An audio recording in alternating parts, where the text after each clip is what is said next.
Tahun ini Habib Hasan bikin acara yang Umi juga nggak tahu. Akhirnya ujung-ujung seperti ini, sudah siap kursi tapi tidak ada yang duduk.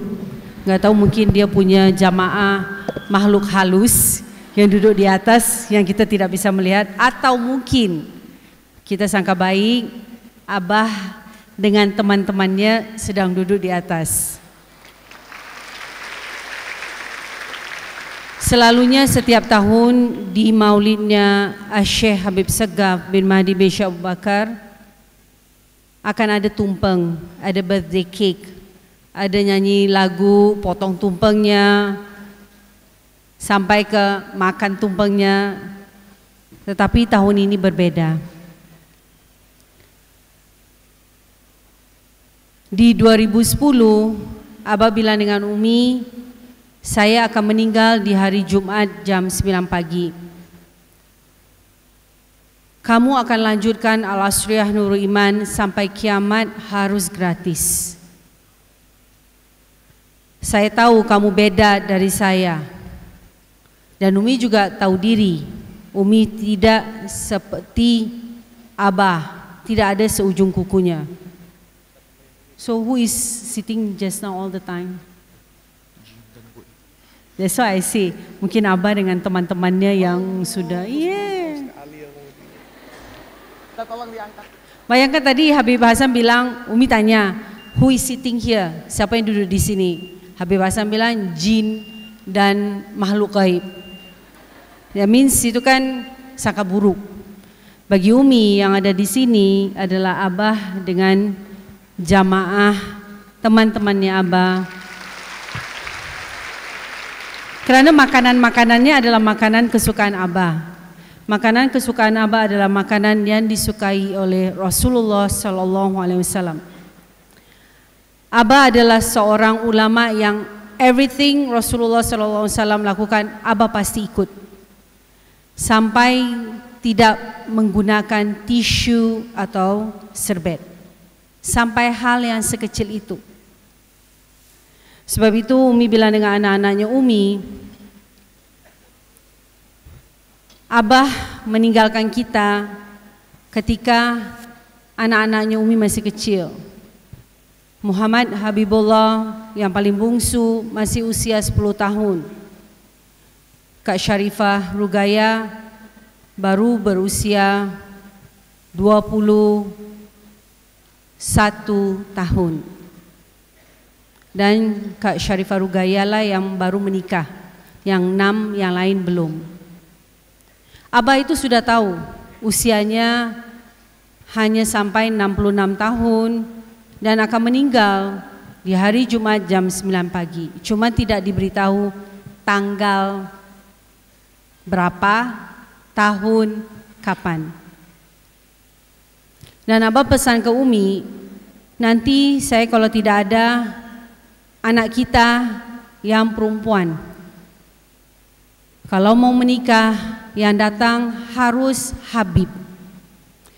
Dan kalau datang jangan dilihat maharnya, yang dilihat adalah silsilahnya sampai ke Rasulullah SAW, dan harus dari Ar-Rabitah. Abah pesan, jangan terima Habib dari Singapura, Malaysia atau Brunei, harus Habib dari Indonesia. Walaupun Abah dari keturunan Rasulullah SAW dan lahir di Dompu, NTB, Nusa Tenggara Barat, Abah tetap mencintai Habib-Habib Indonesia. Abah bilang, Habib-Habib selain dari Indonesia itu sudah tidak terjaga wahid. Sudah banyak campur aduk. Umi sebagai orang Ahwal, bukan Syarifah, bukan orang Arab, Umi orang Melayu. Umi hanya mendengarkan apa yang diceritakan Abah. Abah bilang Nurul Iman harus sampai kiamat tetap gratis. Semua anak cucu turunan saya yang mau ngurus Nurul Iman ustadz-ustadzah yang mengurus Nurul Iman, anak cucu mereka harus dikasih rumah, harus dapat bisyarah, payroll, harus dapat jaminan, melahirkan harus gratis, dibayarkan listrik. Kalau mereka tidak mau ngurus Nurul Iman, silakan keluar. Walaupun mereka keturunan Sayyidina Syekh Abu Bakar bin Salim, walaupun mereka keturunan saya dari istri pertama atau istri kedua, karena Umi adalah istri ketiga. Bagi Abah Al-Asriah Nurul Iman, pesantren ini adalah jalan menuju Jannatul Firdaus. Siapa yang mau ngurus pondok harus dikasih bisyarah, kabar gembira. Kalau tidak mau ngurus Nurul Iman, silakan cari makan di luar. Itu yang dipegang oleh Umi. 1 minggu setelah Abah bilang seperti itu, Abah sakit. 20 hari kemudian, di hari Jumat jam 9 pagi, Abah meninggalkan kita semua. Umi kenal dengan Habib-Habib yang tadi yang naik di atas pentas, orang tuanya. Mereka masih anak kecil waktu datang ke sini. Dan Umi kenal baik dengan Habib-Habib yang kumpul di majelis Habib Muhammad Al-Habsyi di Kuitang. Setiap hari Ahad, Abah pasti ajak Umi dengan Kak Syarifah Rugaya, Kak Syarifah Rodiah itu waktu itu baru lahir di tahun 89. Setiap hari Ahad pasti ke majelisnya Habib Muhammad Al-Habsyi di Kuitang. Nanti Abah ceramah, Habib-Habib yang lain ceramah, baca maulid. Umi diajak masuk ke dalam rumahnya Habib Muhammad Al-Habsyi, ketemu dengan Umi, istri dari Habib Muhammad Al-Habsyi, kerana Umi bawa bayi, taruh di kamarnya Habib Muhammad Al-Habsyi, Kak Syarifah Rugaya dan Kak Syarifah Rodiah. Setiap hari Ahad pasti Abah mengajar di situ. Sampai Abah kenal dengan Habib Abdullah bin Syami, ulama besar di Betawi, Jakarta.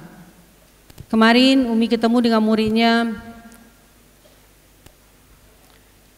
Kiai Syafi'i Hazami. Jadi Kiai Syafi'i Hazami, Habib Abdullah bin Syami, Habib Muhammad Al-Habsyi, ini semua satu letting. Dan mereka semua sudah pernah datang ke rumahnya Umi, kerana waktu itu seperti tadi Habib Ahmad bilang, ini semua masih kuburan Cina.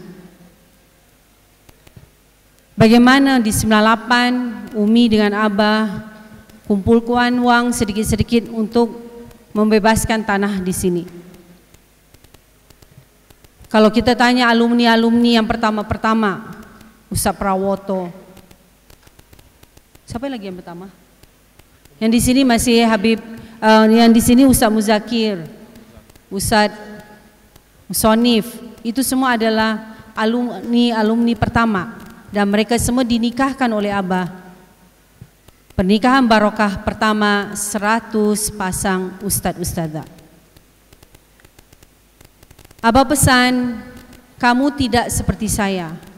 Memang Umi tahu, Umi tidak bisa doa, jampi-jampi kabul, orang bangun masjid.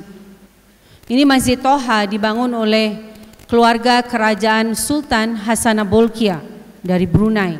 Kerana Abah mengajar di Istana Sultan Hasanah Bolkiah yang namanya Istana Nurul Iman. Masjid Fatimah dibangun oleh orang kaya dari Singapura, dari Indonesia. Semua gedung-gedung di sini punya sejarah.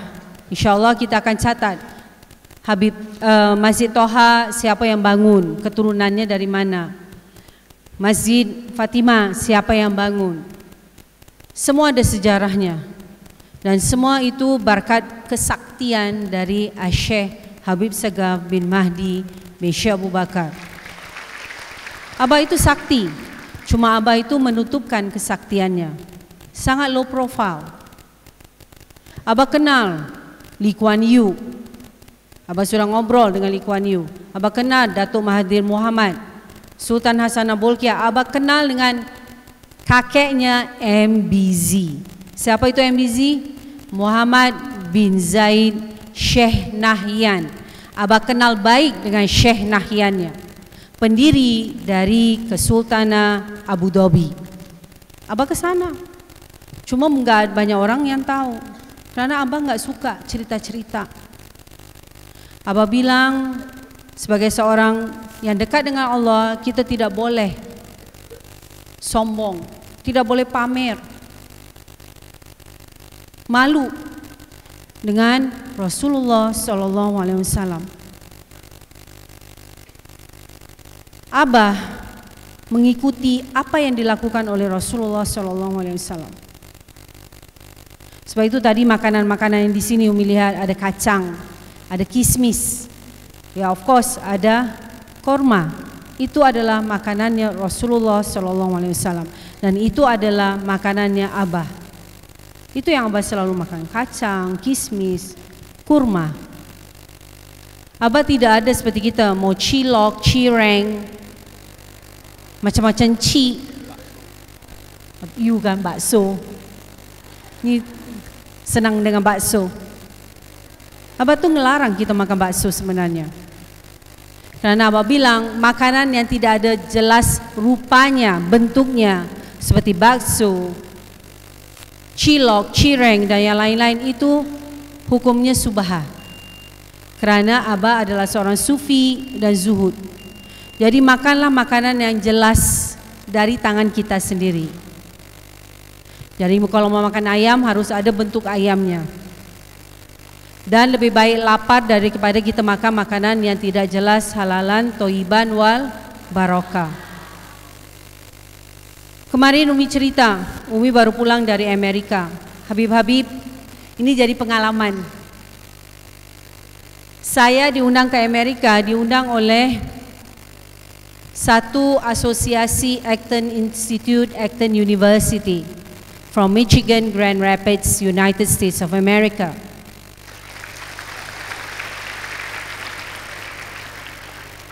Institut tersebut adalah institut tentang the three Abrahamic faith, 3 agama dari Abraham atau Nabi Allah Ibrahim, Yahudi, Kristen, and Islam.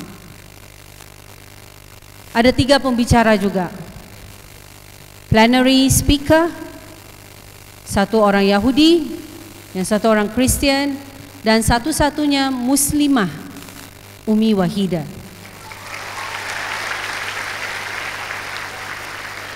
Teman-temannya Umi yang dari Bank of Indonesia, kerana Umi ke sana membicarakan tentang kehebatan the economic social finance of Islam. Bagaimana ekonomi sosial Islam is the best. Ziswaf, zakat, infak, sedekah dan wakaf. Di sinilah ziswaf itu yang menghidupkan kita semua. Umi tidak sakti, Umi tidak hebat. Kerana Umi menjalankan pesanan Abah, amanahnya Abah, Wahid, nanti saya sudah tidak ada, tolong. Semua yang saya tinggalkan ini adalah wakaf.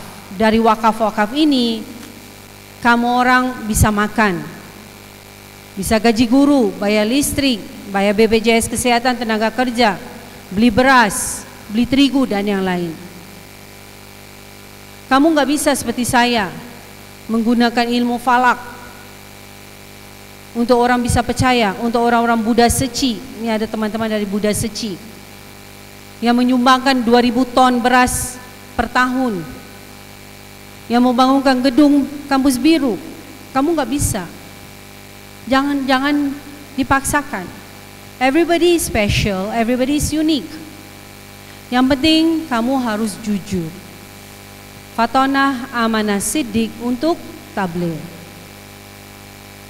Ketika Umi diundang ke Amerika, dan itu adalah pertama kalinya Umi terbang ke Amerika, perjalanan yang super jauh. Dari Jakarta ke Doha 9 jam. Kalau kita pergi umrah 9 jam. Jakarta, Doha, Chicago, United States of America 15 jam.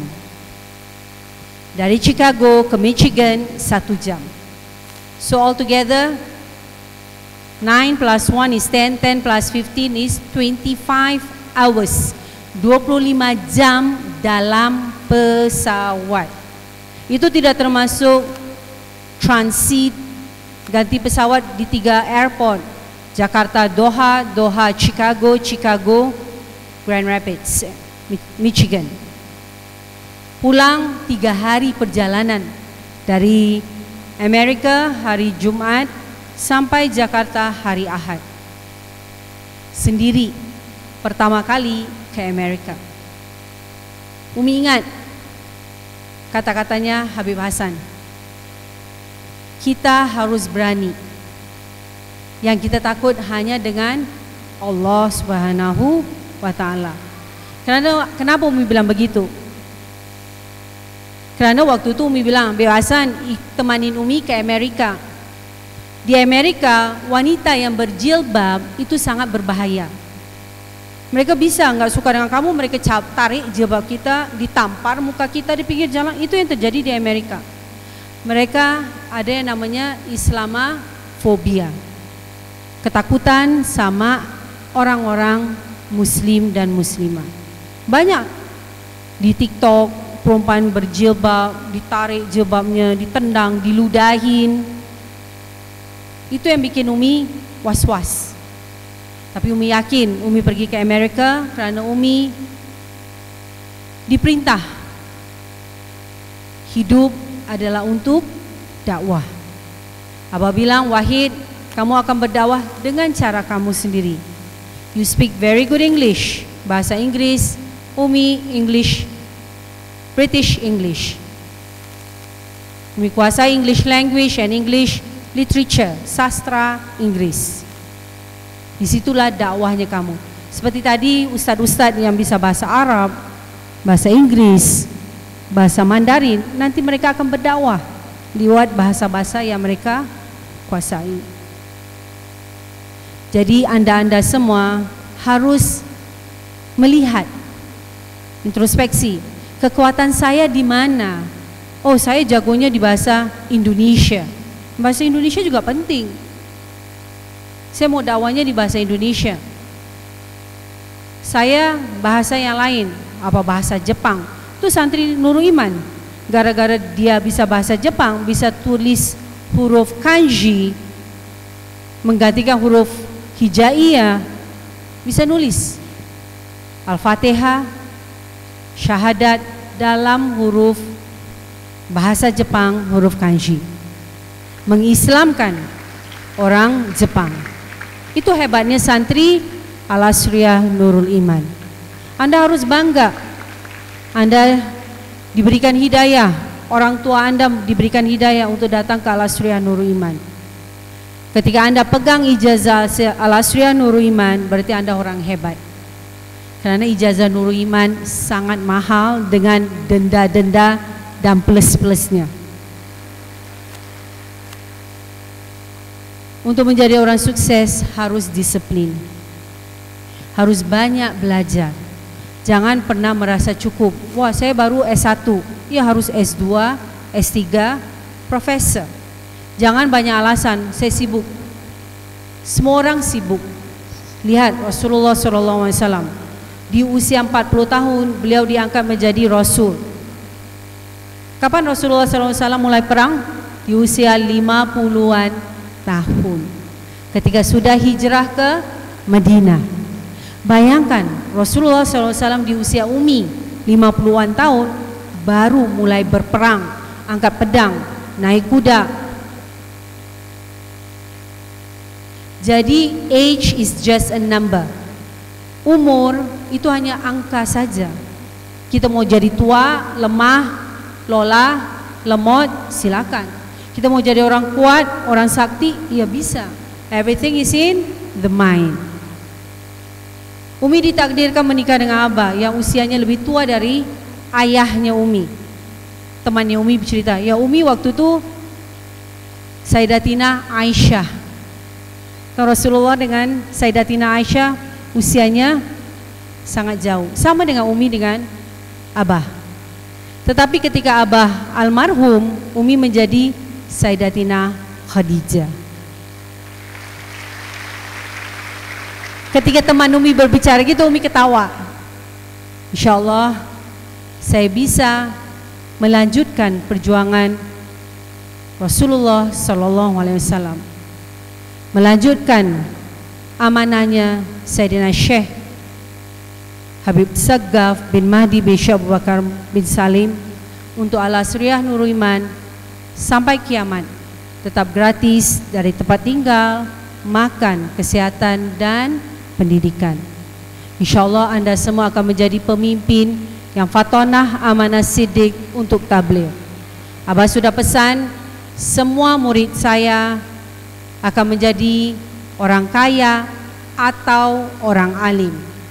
Tetapi Umi tambahkan, semua murid Abah dan Umi akan menjadi orang kaya dan orang alim. Is neither or, is both. Bukan salah satu tetapi keduanya. Dan Umi pesan terutama kepada anak-anak perempuan, jangan lepas jilbab. Harus bangga dengan jilbab Anda. Ketika Umi ke Amerika, Umi lihat muslimah di sana yang sudah doktor, PhD, profesor tidak berjilbab. Mereka malu berjilbab. Karena bagi orang Amerika, orang non-muslim, perempuan yang berjilbab adalah orang-orang yang kuno, ketinggalan zaman, orang-orang dari padang pasir. Siapa bilang? Umi buktikan kepada mereka, seorang doktor Umi Wahidah bisa speak perfect English, very confident and very proud of my hijab. Bangga dengan hijabnya kita. Baru-baru ini kita dengar IKN 17 Agustus di IKN di Kalimantan Timur. Yang ingin ikut paskibra suruh buang jilbabnya. Bagi itu, Umi itu adalah sesuatu penghinaan bagi kita muslimah. Jokowi harus minta maaf dengan bangsa Indonesia. Kita kalau nonton film-film Cut Nyak Din, Laksamana Malahayati, itu pejuang-pejuang muslimah. Mereka tetap pakai kerudung. Mau di tengah hutan ke, tengah bawa pedang ke, tetap pakai kerudung. Kok sudah merdeka malah disuruh buang kerudungnya? Pernah anak santri Nurul Iman, anak perempuan, dapat beasiswa ke luar negeri. Kalau mau ikut beasiswa ke luar negeri, buka itu jilbab. Dan mereka gelil adabnya, tidak kasih tahu Umi. Yang dia kasih tahu orang tuanya. Orang tuanya bilang, wah nggak apa-apa, kan ini beasiswa 1 miliar, buang aja tuh jilbab. Nanti sudah selesai 4 tahun kamu kuliah di luar negeri, balik baru pakai jilbab. Apakah agama Islam itu dipermainkan seperti itu? Itu orang tua itu. Dosa Anda besar sekali ketika Anda menyuruh putri Anda membuka dan melepaskan jilbab. Ibunya Umi malah mendoakan, Wahid, kamu pakai jilbab Wahid, enak, dingin, gak kena matahari, gak kelihatan rambut kamu putih ke, rontok ke, kusut masai ke, gak ada yang lihat.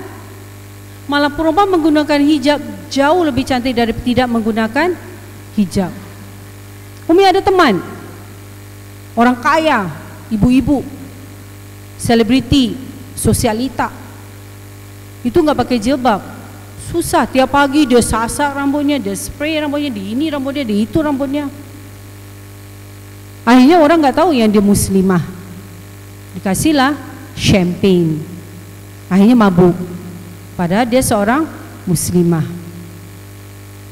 Dan ketika Umi di Michigan, ada salah seorang Imam Ahmad, itu punya Zaituna Institute. Dia WA Umi, saya bangga Dr. Umi Wahidah berdiri di depan orang-orang non-muslim menggunakan hijab.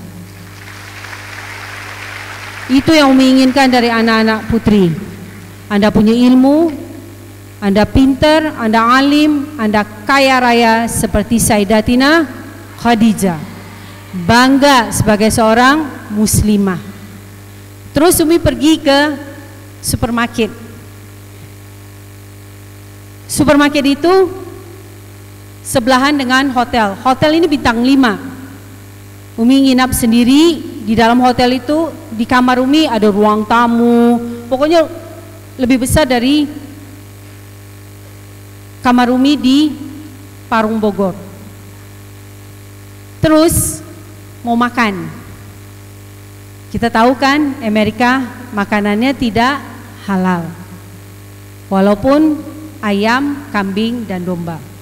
Akhirnya Umi pergi ke supermarket. Di situ yang Umi beli sayur-sayuran, salad yang belum masak. Umi kan senang lalapan. Terus buah-buahan, strawberry-nya sebesar-besar ini, blueberries, pokoknya semua buah-buahan. Terus kacang-kacangan. Tidak ada telur rebus dan yang lain. Akhirnya Umi bawa makanan-makanan itu fresh. Makanlah Umi sayur mentah, buah, kacang-kacangan, dan black diamonds. Makan buat sarapan pagi, makan siang, dan makan malam. Yang penting halalan, toiban, wal barokah. Karena Umi mau masuk restoran, okey. Tapi restoran itu kalau dia jual bipang, babi panggang, berarti seluruh restoran tidak halal. Lebih baik makan di kamar, makan yang jelas halalan, toiban, wal barokah. Itu yang Umi inginkan. Anda akan menjelajah, Anda akan diundang keluar negeri. Umi yakin santri Nurul Iman akan menguasai bukan hanya Indonesia tetapi dunia. Seperti Syekh Habib Segaf bin Mahdi bin Syekh Abu Bakar bin Salim dan Dr. Umi Wahidah. Anda akan travel. Ini tanggal 18 Umi akan ke Australia. Bulan depan Sweden, September Umi akan ke Sweden kerana Umi ada undangan juga di Vatikan. Terus nanti bulan Oktober ke Afrika. Hanya dengan modal fasih berbahasa Inggris. Jadi nggak perlu belajar bahasa Afrika, bahasa Itali, kerana di Vatikan itu bahasa Itali. Yang penting kuasai bahasa Inggris, sudah ke negara-negara non-Muslim. Anda juga harus seperti itu. Yang anak laki-laki, anak perempuan menikah, taat dengan suami. That's it. Langsung Jannatu Firdaus. InsyaAllah kita semua akan selamat sampai syurga Jannatu Firdaus, menjadi keluarga sakinah mawaddah warahmah, keturunan soleh dan soleha, hafidh hafidho. Selamat sukses sampai syurga Jannatu Firdaus, mendapatkan rezeki yang halalan, toiban, wal barokah, yang digunakan hanya untuk ibadah kepada Allah Subhanahu wa ta'ala. Inna sholati wa nusuki wa mahyaya wa mamati lillahi rabbil alamin. Mohon maaf dohir dan batin, terutama ke Pak Camat, Pak Lurah, dan terutama kepada Habib-Habib, kalau kami kurang bisa menghormati. Sebab itu saya itu jarang mengundang orang-orang gedean, jarang mengundang Habib-Habib, kerana saya merasa saya itu kurang bisa menghormati tamu. Jadi mohon maaf, inilah kami apa adanya. InsyaAllah kita diberikan umur yang panjang dalam sehat walafiat, hanya untuk beriman, bertakwa, dan beribadah. Mohon maaf, dohir dan batin. Wassalamualaikum warahmatullahi wabarakatuh.